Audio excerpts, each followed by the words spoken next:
심장이 멈춘 그 3분 동안 저는 제 인생 64년을 단 3초 만에 되돌아봤습니다.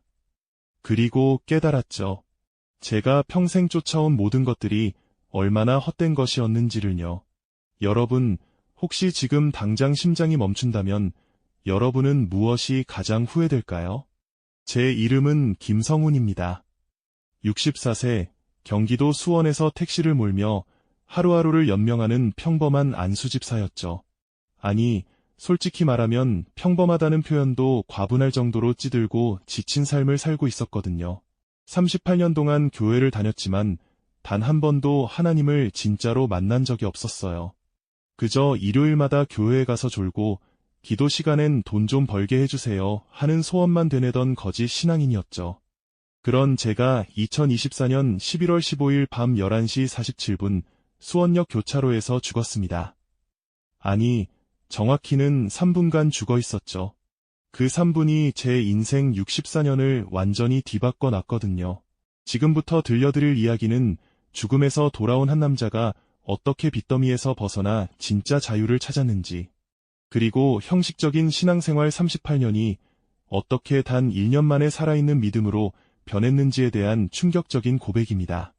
택시 핸들을 잡고 있던 그날 밤, 저는 제 인생이 얼마나 비참한지 곱씹고 있었어요. 61세에 명예퇴직 당하고 치킨집 차려서 1년 만에 망하고 결국 64세에 택시기사가 된 제 처지가 너무 한심하더라고요. 통장엔 32만 원밖에 없었고 빚은 4,800만 원이었거든요. 매달 112만 원씩 이자를 갚느라 허덕이고 있었죠. 하루 12시간 운전해서 버는 280만 원으로 집세 85만 원 내고 식비 쓰고 교회 헌금 드리고 나면 남는 게 없었어요. 그날 밤도 똑같았어요. 오늘 손님 많이 태워서 35만 원은 벌어야 하는데, 이런 생각하면서 악착같이 달리고 있었죠. 수원역에서 막 손님을 태웠는데 급하게 병원 가자고 하시는 거예요. 저도 빨리 한 건이라도 더 해야 하니까 속도를 냈어요. 시속 72km로 교차로에 진입하는 순간이었거든요. 왼쪽에서 빨간 SUV가 신호를 무시하고 돌진해 오는 게 보였어요. 브레이크를 밟았지만 늦었죠. 쾅! 하는 엄청난 굉음과 함께 제 몸이 공중으로 붕 떠올랐어요.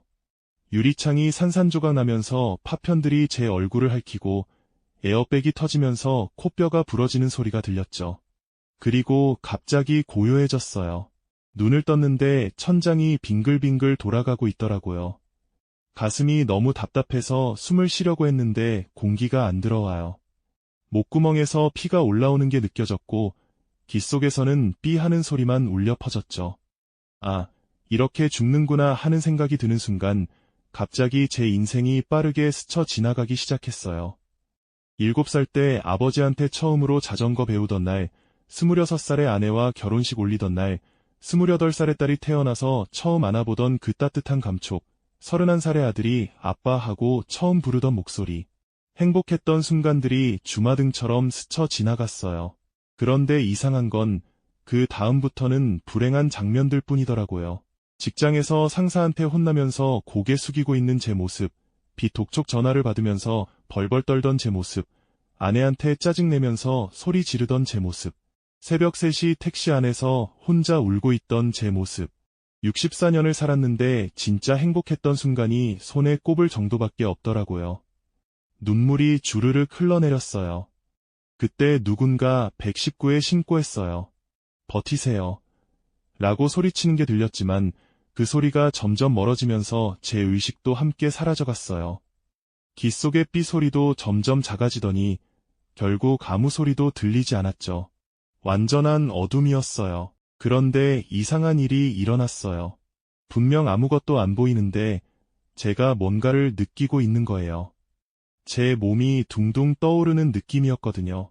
그리고 갑자기 시야가 밝아지면서 제가 천장 근처에서 아래를 내려다보고 있는 거예요. 침대 위에 누워있는 제 몸이 보였어요. 의사 선생님들이 제 가슴을 세게 누르면서 심폐소생술을 하고 있었죠. 간호사 한 분이 이분 경과, 아직 맥박 안 잡혀요. 라고 외치는 소리가 들렸어요. 이게 뭐지? 꿈인가?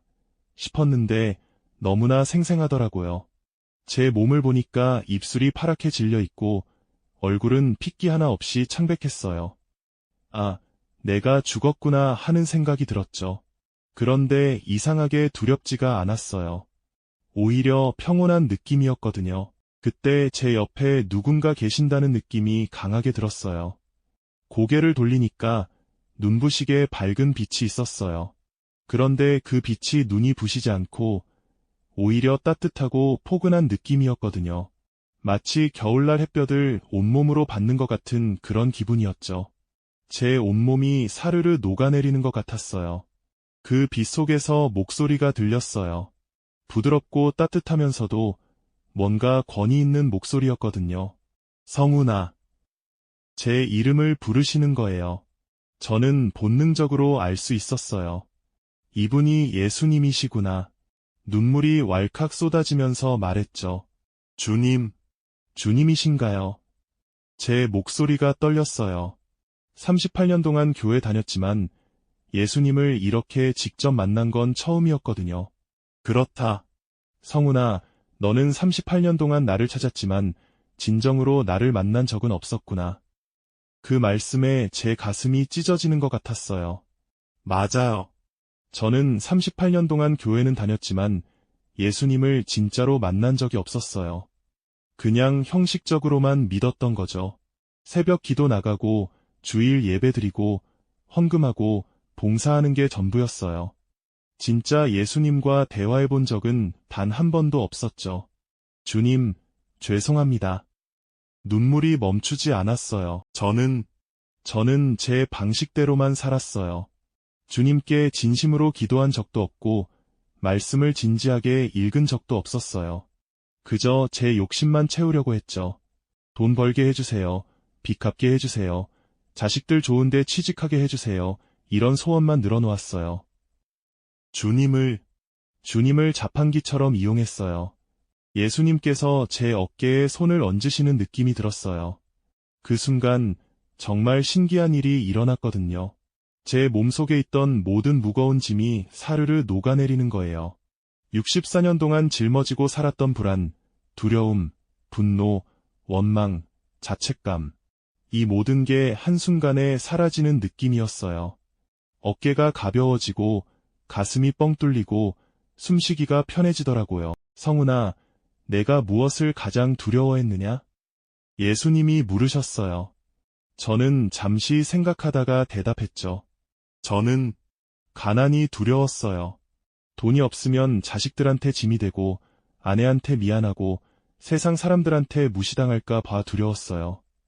제가 61세에 명예퇴직 당했을 때 너무 창피했거든요. 28년 동안 다닌 회사에서 쫓겨난 것 같았어요. 퇴직금으로 치킨집 차렸는데 1년 만에 망하고 3,200만 원을 날렸을 때는 정말 죽고 싶었어요. 그래서 내 평생을 돈을 쫓으며 살았구나. 돈이 있어야 안전하고 돈이 있어야 행복하고 돈이 있어야 가치 있는 사람이라고 생각했구나. 네, 맞아요. 그런데 성훈아, 내가 마태복음 6장 33절에서 뭐라고 말씀했느냐? 그 순간 성경 말씀이 제 머릿속에 또렷하게 떠올랐어요. 너희는 먼저 그의 나라와 그의 의를 구하라 그리하면 이 모든 것을 너희에게 더하시리라. 이 말씀을 수천 번은 들었을 거예요.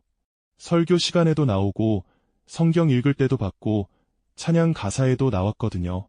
근데 진짜로 와닿은 건 그때가 처음이었어요.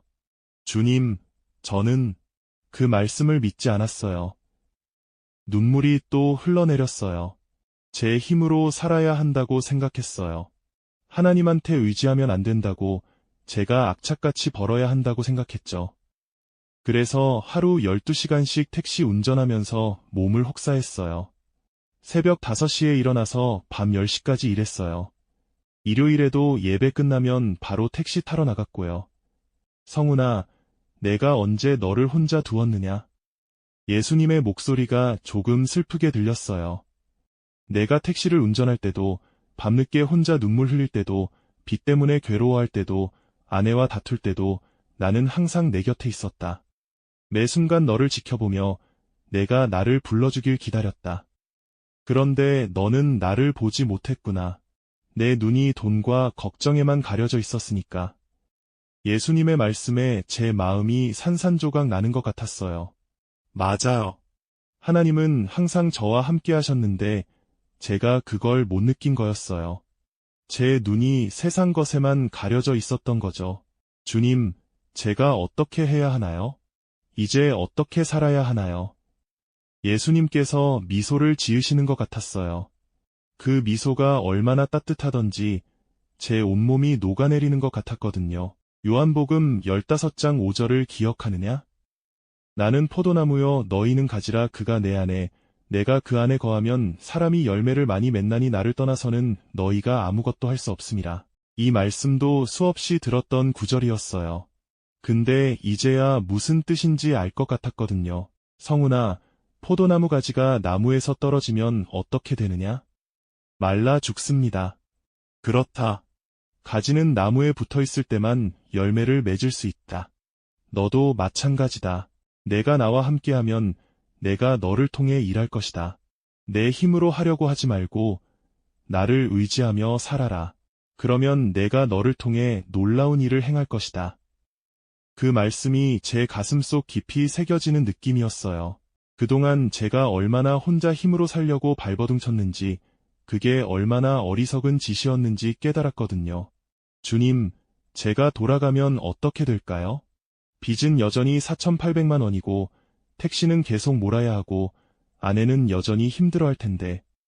성훈아, 1년 후 너를 보여주마. 갑자기 제 앞에 영상이 펼쳐지는 거예요. 마치 영화를 보는 것처럼 생생했거든요. 그 영상 속에서 저는 완전히 다른 사람이 되어 있었어요.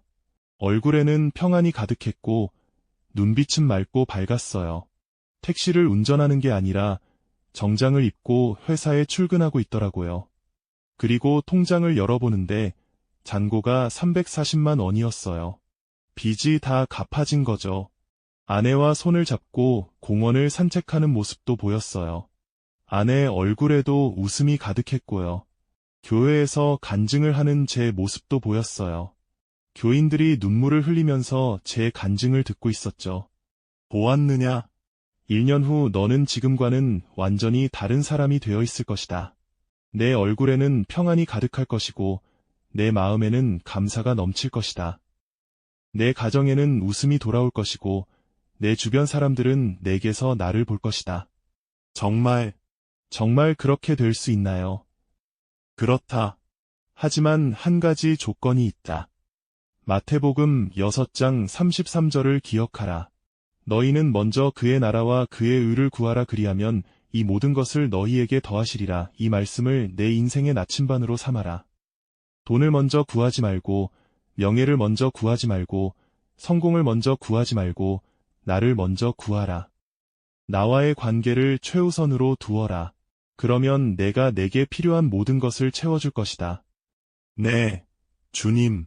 그렇게 하겠습니다. 그리고 빌립보서 4장 19절을 기억하라. 나의 하나님이 그리스도 예수 안에서 영광 가운데 그 풍성한 대로 너희 모든 쓸 것을 채우시리라. 내가 내 필요를 아신다. 내가 나를 의지하면 내가 너를 책임질 것이다. 그 순간 갑자기 제 몸이 아래로 쭉 당겨지는 느낌이 들었어요. 제가 주님 하고 외치는 순간 모든 게 어두워졌다가 갑자기 숨이 턱 막히면서 눈을 번쩍 뜨게 됐어요. 응급실 천장이 보였어요. 의사 선생님이 돌아왔어요. 맥박 잡혔어요. 3분 11초 만에 소생했어요. 라고 외치는 소리가 들렸죠. 간호사들이 박수를 치면서 기적이에요. 라고 말하는 소리도 들렸고요. 저는 그 순간 눈물이 멈추질 않더라고요. 살아났다는 안도감보다 예수님을 진짜로 만났다는 감격이 더 컸거든요. 제 입에서 중얼거림이 나왔어요. 마태복음 6장 33절. 너희는 먼저 그의 나라와 그의 의를 구하라. 그리하면 이 모든 것을 너희에게 더하시리라. 병원에서 2주 동안 입원 치료를 받았어요. 갈비뼈 3개가 부러지고 왼쪽 다리에 금이 갔고 뇌진탕도 왔거든요. 코뼈도 부러져서 수술을 받았죠. 의사 선생님이 저한테 이렇게 말씀하시더라고요. 집사님, 정말 큰일 날 뻔했습니다. 심장이 3분 11초간 멈췄었어요. 보통은 3분만 지나도 뇌손상이 오는데 집사님은 아무 후유증도 없으세요. 의학적으로 설명이 안 되는 기적입니다. 저는 그게 기적이 아니라 예수님의 은혜라는 걸 알았죠. 병원 침대에 누워서 성경을 처음으로 진지하게 읽기 시작했어요. 마태복음 6장 33절을 계속 반복해서 읽었거든요. 너희는 먼저 그의 나라와 그의 의를 구하라 그리하면 이 모든 것을 너희에게 더하시리라. 이 말씀이 무슨 뜻인지 곱씹어봤어요.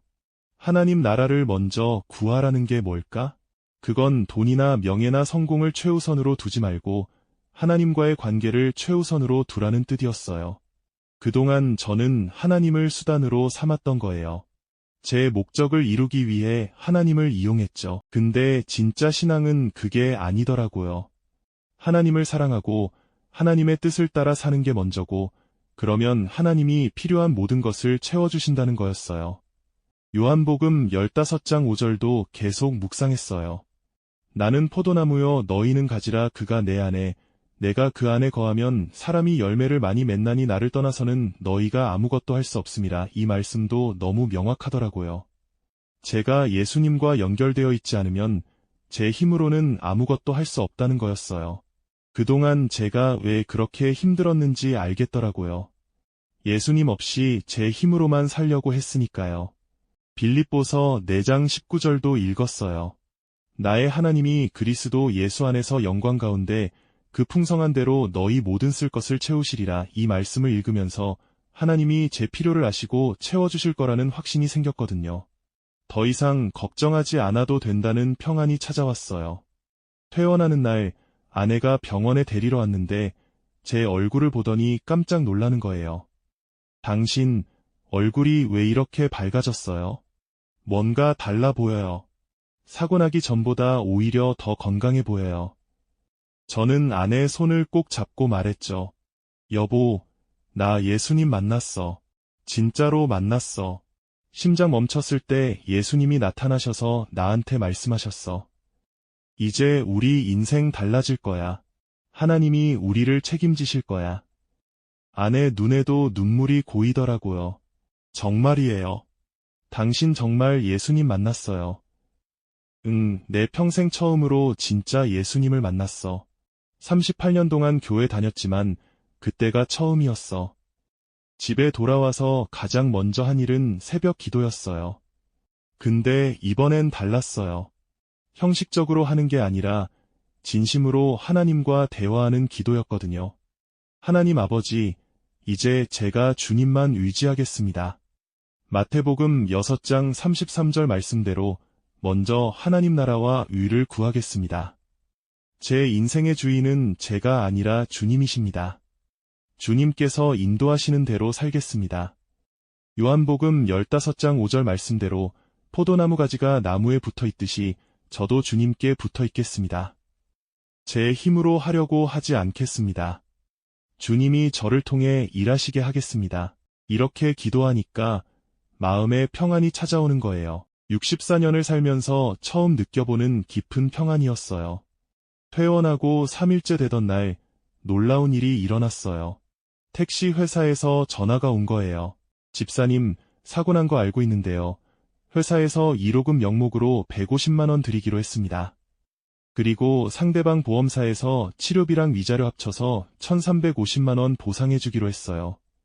다음 주에 입금될 겁니다. 저는 깜짝 놀랐죠. 제가 생각했던 것보다 훨씬 많은 금액이었거든요. 총 1,500만 원이었어요. 그 돈으로 당장 급한 빚 1,500만 원을 갚았어요. 4,800만 원이던 빚이 3,300만 원으로 줄어든 거죠. 마음이 한결 가벼워지더라고요. 1개월이 지나면서 더 신기한 일들이 일어났어요. 제가 다니는 교회 담임 목사님께 제 간증을 나눴거든요. 죽음의 문턱에서 예수님을 만난 이야기를요. 목사님이 눈물을 흘리시면서 이렇게 말씀하시더라고요. 집사님, 이건 하나님의 특별한 계획입니다. 하나님께서 집사님을 죽음에서 건져내신 이유가 있으세요. 집사님을 통해 많은 사람들에게 복음을 전하려는 하나님의 뜻이 있습니다. 다음 주일 예배 때 온 교인 앞에서 간증해 주세요. 다음 주일, 저는 강단에 섰어요. 38년 교회 다녔지만 강단에 서본 건 처음이었거든요. 떨리는 목소리로 제 이야기를 시작했죠. 교통사고로 심장이 멈췄던 이야기, 예수님을 만난 이야기, 마태복음 6장 33절을 깨달은 이야기를 했어요. 간증을 하는 동안 교인들이 울면서 들었어요. 예배가 끝나고 나서 여러 사람들이 다가와서 이렇게 말했죠. 집사님 간증 듣고 은혜 받았습니다. 저도 형식적으로 신앙생활하고 있었는데 각성하게 됐어요. 저도 돈 걱정 때문에 매일 불안했는데 마태복음 6장 33절을 다시 붙잡아야겠어요. 집사님, 얼굴이 정말 밝아 보여요. 죽음에서 살아나신 것처럼 생명력이 넘쳐요. 그때 깨달았어요. 하나님이 저를 이렇게 경험하게 하신 이유가 있다는 거요. 다른 사람들에게 진짜 신앙이 뭔지 전하라고 하신 거였어요. 2개월째 되던 날, 딸아이가 갑자기 집에 찾아왔어요. 결혼하고 나서는 명절에나 한 번씩 보는데 그냥 찾아온 거죠. 딸이 제 손을 꼭 잡으면서 이렇게 말하는 거예요. 아빠, 저 회사에서 승진했어요. 그리고 월급이 75만 원 올랐거든요. 아빠 택시 운전하시는 거 너무 마음 아팠는데 이제 제가 매달 50만 원씩 드릴게요. 아빠가 사고 나셨을 때 제가 얼마나 후회했는지 몰라요. 그동안 아빠한테 잘못했어요. 눈물이 주르륵 흘러내렸죠. 하나님이 빌립보서 4장 19절 말씀대로 제 쓸 것을 채워주시기 시작한 거예요. 3개월째 더 놀라운 일이 일어났어요. 아들이 갑자기 전화를 한 거예요. 아버지, 저 취업했어요. IT 회사에 합격했어요. 연봉이 4,200만 원이에요. 아들이 3년 동안 취업 준비하면서 얼마나 힘들어했는지 아는데 드디어 취직한 거예요. 2주 후에 아들이 첫 월급 받고 와서 통장을 하나 내밀더라고요. 아버지, 여기 300만 원 들어있어요. 앞으로 매달 제 월급에서 일부는 아버지께 드릴게요. 그동안 아버지 고생하시는 거 보면서도 제대로 도와드리지 못해서 죄송했어요. 이제 제가 효도할게요. 저는 그 자리에서 울음을 터뜨렸어요. 하나님이 정말로 제 쓸 것을 채워주시는 거였거든요. 4개월째 택시를 운전하는데 마음이 완전히 달라졌어요. 예전에는 손님을 태우는 게 그냥 돈 버는 수단이었는데 이제는 한 분 한 분이 하나님이 만나게 해주신 소중한 사람으로 보이는 거예요. 어디 가세요? 편안하게 모셔다 드릴게요.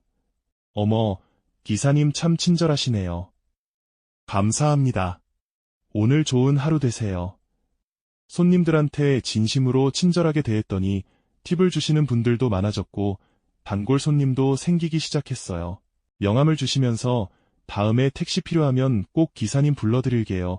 라고 하시는 분들도 계셨죠. 그렇게 4개월이 지나니까 하루 수입이 평균 34만 원으로 올랐어요. 한 달이면 850만 원 벌고 거기서 회사에 450만 원 내고 나면 제 손에 400만 원이 들어오는 거예요. 예전보다 120만 원이 더 늘어난 거죠. 6개월째 되던 어느 날 교회 장로님이 저를 부르시더라고요. 집사님, 우리 회사에서 운전기사 한 분 구하는데 집사님 오실래요? 월급은 350만 원 드리고 주말은 쉬시고 4대 보험도 다 들어드릴게요. 택시 운전하시는 것보다 훨씬 안정적일 거예요. 저는 깜짝 놀랐죠. 택시 운전보다 훨씬 안정적인 일자리였거든요. 게다가 주말에는 쉴 수 있고 4대 보험도 들어준다니 너무 감사한 조건이었어요. 장로님, 정말 감사합니다. 제가 꼭 열심히 하겠습니다. 하나님이 마태복음 6장 33절 말씀대로 모든 것을 더하여 주시는 거였어요. 새 직장에 출근하면서 빚도 빠르게 갚기 시작했어요. 딸아이가 매달 50만 원씩 보내주고 아들이 100만 원씩 보내주고 제 월급 350만 원에 안에 월급 90만 원까지 합치면 한 달에 590만 원이 생기는 거예요. 거기서 집세 85만 원, 생활비 150만 원 쓰고 교회 헌금 60만 원 드리고 나면 295만 원이 남았죠. 그 돈으로 매달 빚을 갚아나갔어요. 8개월째 남은 빚이 1200만 원밖에 안 남았어요. 처음 4800만 원이었던 빚이 8개월 만에 3600만 원이나 줄어든 거예요. 9개월째 아내가 저한테 말했어요. 당신 요즘 얼굴이 정말 밝아졌어요. 예전에는 항상 찡그리고 한숨만 쉬었는데 요즘은 웃는 얼굴로 집에 들어와요. 집안 분위기가 완전히 달라졌어요. 저도 요즘 행복해요. 맞아요. 저뿐만 아니라 우리 가족 전체가 변했어요. 저녁에 온 가족이 모여서 저녁 기도하고 성경책 한 구절씩 읽고 서로 대화하는 시간이 생겼거든요. 1년이 지난 지금 제 인생은 완전히 달라졌어요. 빚은 다 갚았고 통장에는 340만 원이 모여 있어요. 제 얼굴에는 평안과 기쁨이 가득해요. 새벽 기도 시간이 제일 행복한 시간이거든요. 하나님과 진짜로 대화하는 그 시간이 너무 좋아요. 교회에서 간증을 여러 번 했는데 제 간증을 듣고 눈물 흘리는 분들이 많아요. 목사님이 집사님은 죽음에서 살아난 나사로 같습니다. 하나님이 집사님을 통해 많은 영혼을 살리고 계십니다. 라고 말씀하시더라고요.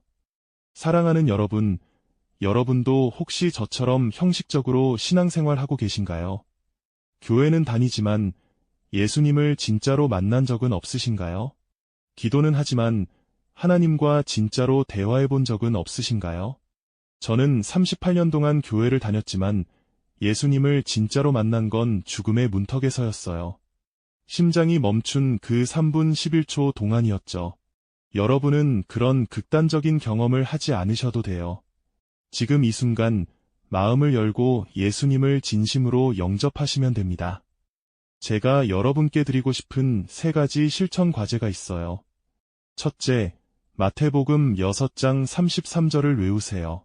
너희는 먼저 그의 나라와 그의 의를 구하라 그리하면 이 모든 것을 너희에게 더하시리라. 이 말씀을 하루에 10번씩 큰 소리로 외치세요.